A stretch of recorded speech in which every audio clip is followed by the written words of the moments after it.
So, what was your heart motive prior to you getting into the relationship? And it may have been such a long time ago that you haven't given it much thought, but here's the shocking truth. You always attract into your life something that mirrors your highest vibration, your dominant feeling, your strongest desire. Because by law, as within, so without. That's deep. So the things that comes into the outside things, relationships and so on, that manifest into your life, they mirror what you've been desiring, your strongest desires, Your hidden intentions. your hidden intentions. Yes. They mirror to you your dominant feelings. And I think we ought to take a look at what was that like many years ago. Yes. Okay, some Or people, maybe months ago. Yeah, or days ago. decades ago, days ago. It doesn't, So if you want to critically, if you want to heal any relationships, if you want to evolve any relationships or take it to the next level, we have to do a critical self-analysis on ourselves, not the partner, but on you. but on you. Let me add something to that. So you can take that responsibility and that first step into healing the relationship or evolve it. Go ahead. The approach Danielle is bringing here is huge. And we have taken people to that place that a lot of people don't want to go to. This is what we're talking about. What was in your heart before you start saying yes to a relationship? I'll give you some examples. Is it because the person has money? Did you say to yourself, okay, this will allow me to be settled. I don't have to struggle financially.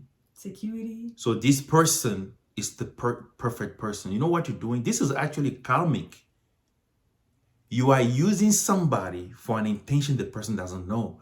But somebody knows what you did. That's right. And that is God or the supreme intelligence of the universe that is in your body and in everything. The other one could be maybe a friend of yours, right?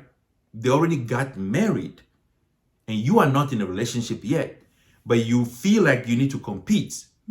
You need to show that you can be in a relationship and you use somebody else to fulfill that hidden intention.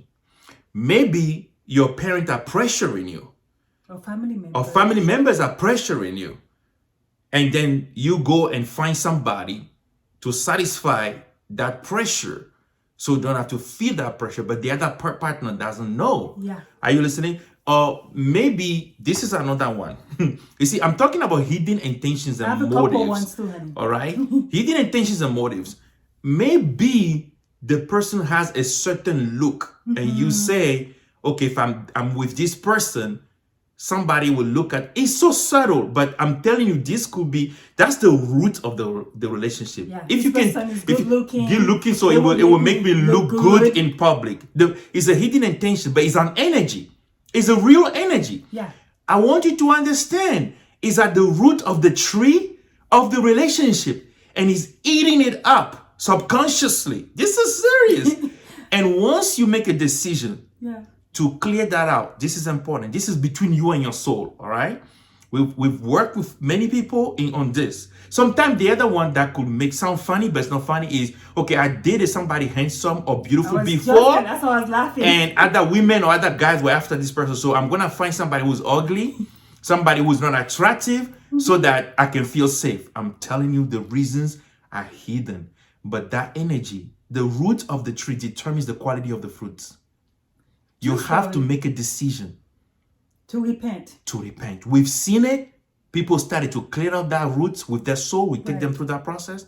The relationship begins to change because you're going to pay for that karma or cause and effort or that harvest in your relationship. Here's the truth. And we're going to tell you more about this, but part of their soul knows you tricked them. They may not even know why they're reacting negatively toward you or they're very mean to you. They don't know at the conscious level, but their soul knows. Right. and the soul can feel it and act towards that. And it's crazy what we're telling you, but this is about relationship and spirituality. We're gonna take you to deep spiritual things. That's right. Anything you I have wanna? a couple of things that I've heard, like, in college, like I've heard people say, I want to, maybe they were Caucasians, or maybe some of my college mates, maybe they were, African Americans or blacks. They were like, okay, I wonder what would it be like if I'm with an Asian, or if we had interracial children. I mean, literally they're trying to have certain types of just for the sake of it. Just for the sake of it. But the other person doesn't know. So they will try to, they're on the lookout for that, somebody from that race. Yeah. So they can see if their babies are mixed. What would that look like? I mean, those are true stories that we've heard. That we've taken people The other through. one that we've seen is within the four walls of the church.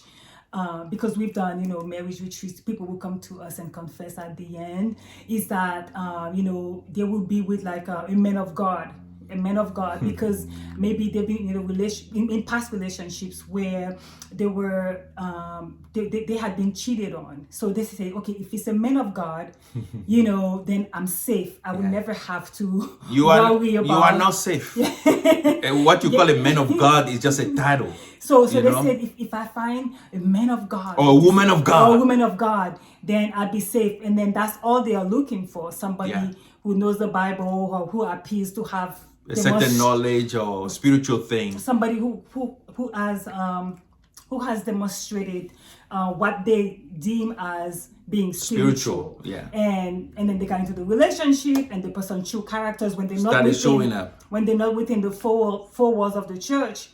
Inside the bedroom, it's a whole other person. A complete different issue. Understand? Remember that you marry different layers of people, of the person. One person can have up to, let me tell you, 24 different layers, right? You're going to have to learn to marry each layer, right? And that demands growth.